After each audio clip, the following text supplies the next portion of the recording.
Hello everyone, welcome back to Chinmoy's Biology channel.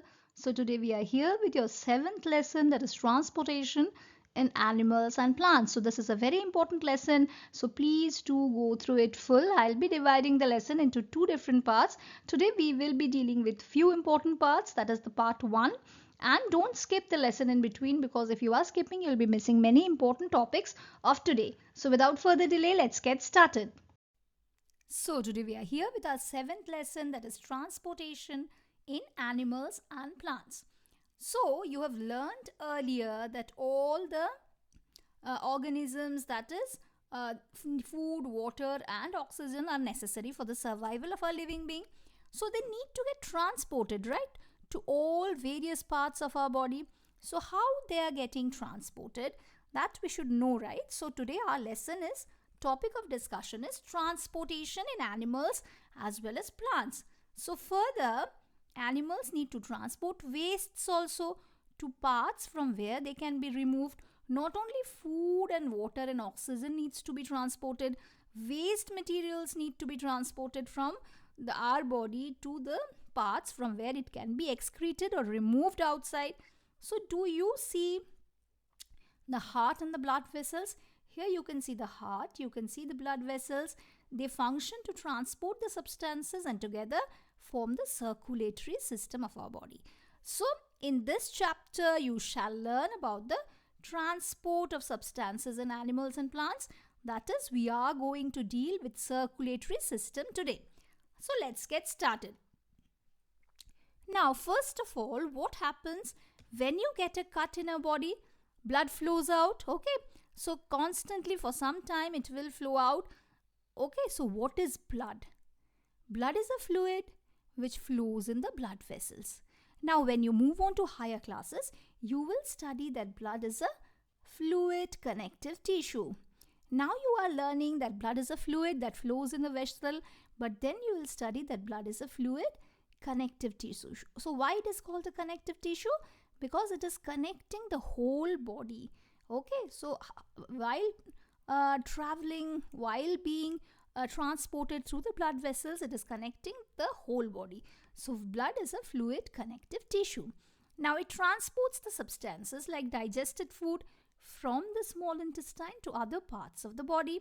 Okay, so whatever food we are eating, it is entering the stomach, then it is passing to the small intestine. From there, absorption is happening. Absorption to where? To the blood, and from the blood, the essential nutrients are transported throughout the body. So it is carrying that, okay? It is acting as a carrier. It carries the oxygen from the lungs to the cells of the body. It transports the waste for removal from the body. So it is having so many functions. So how does the blood carry various substances? Blood is composed of fluid called plasma.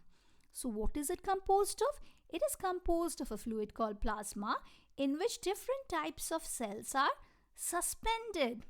Okay, so many types of cells are there in blood. Is it clear? Now let us see that when Paheli is having a question in her mind, that why is the color of the blood red? So let us see why is it is red. So here, why is the color of the blood red? So we can say that the blood, it is having, these are red blood cells. One type of cells in bloods are called red blood cell or RBC. So which is containing a red colored pigment which is called hemoglobin. Okay, so hemoglobin, it binds with the oxygen and transport it to all parts of the body. So it is, hemoglobin is binding with oxygen and it is transporting to all parts of the body and ultimately to all the cells. Now it will be very difficult to provide oxygen efficiently to all the cells of the body without this hemoglobin. So if hemoglobin is not there, so the short form of hemoglobin is Hb. So if hemoglobin is not there, then oxygen transportation will be very difficult throughout the body, because oxygen is binding to this hemoglobin and it is efficiently supplied to all parts of the body and to several cells. All the cells are having this oxygen due to this presence of this hemoglobin. The presence of hemoglobin makes the blood appear red. Okay, so there is another type of cell in the blood, that is called white blood cells or WBC. So first we have spoken about RBC. Now we are speaking about WBC. So WBC, what is this doing? It is fighting against the germs that may enter our body. So it is fighting against all kinds of infection. Okay. So let us see what Bujo did. He fell while playing in the ground and his knee got injured. Blood started coming out from the cut. But after some time he noticed that the bleeding stopped and a dark red clot was formed in that area which plugged the bleeding. Okay, so this clot is formed because of the presence of another type of cell that is called platelets. So RBC, WBC and platelets. Okay, got it everyone. Is it clear to all of you? So platelets are the helping the blood to get clot. Okay, so the clot forming cells are called platelets. Now we will move on to the blood vessels. Okay. So there are different types of blood vessels in the body. You know that during inhalation a fresh supply of oxygen fills in the lungs. So when you are inhaling, full amount of oxygen from the atmosphere is filling your lungs. Oxygen has to be transported to the rest of the body. So how? The blood picks up the waste materials including carbon dioxide from the cells, and this blood has to go back to the heart for transport to the lungs for the removal of carbon dioxide. So waste like the removal of carbon dioxide is being taken up by the blood itself. Okay, and as we have learned in the previous chapter 6 as well. Okay, so what is happening? The freshly supplied of inhaled the oxygen is filling the lungs and it is being supplied to different parts of the body, whereas the blood is also picking up carbon dioxide from different cells and it is again being transported to the lungs and it is removed from the body as carbon dioxide. So we are exhaling out carbon dioxide again. Now two types of blood vessels are there, arteries and veins. They are present in the body. So arteries, what do? They are carrying the oxygen rich blood from the heart to all parts of the body. Is it clear?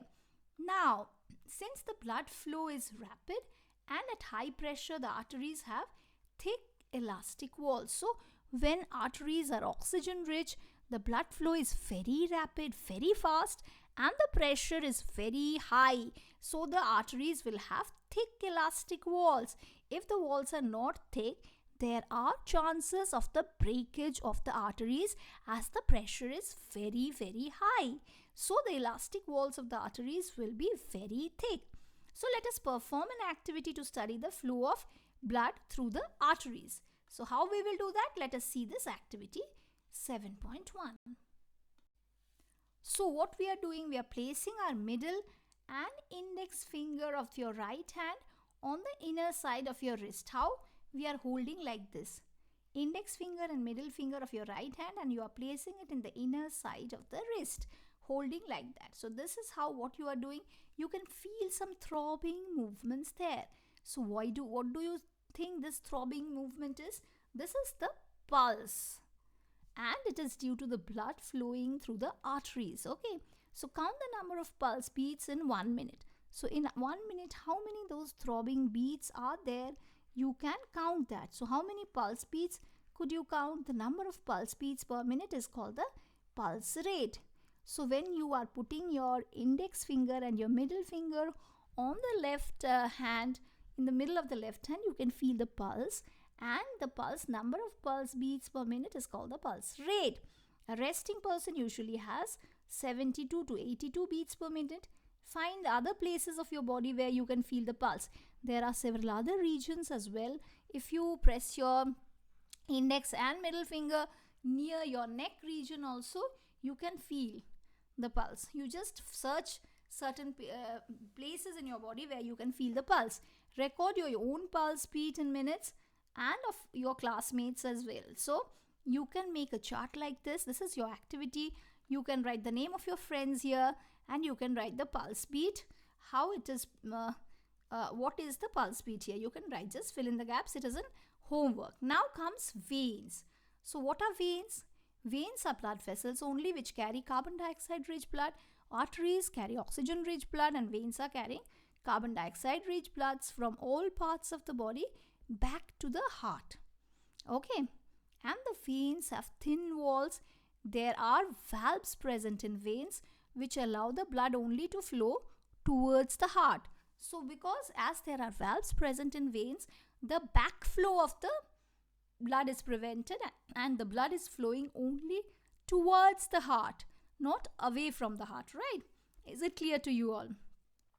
Now you can see this is the lungs.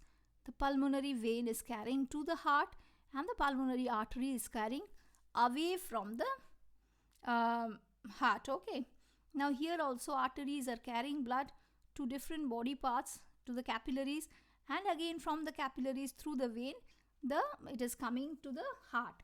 So here the exceptional thing is that pulmonary vein, though veins are carrying carbon dioxide rich blood, but this pulmonary vein is carrying oxygenated blood. This is an exceptional case.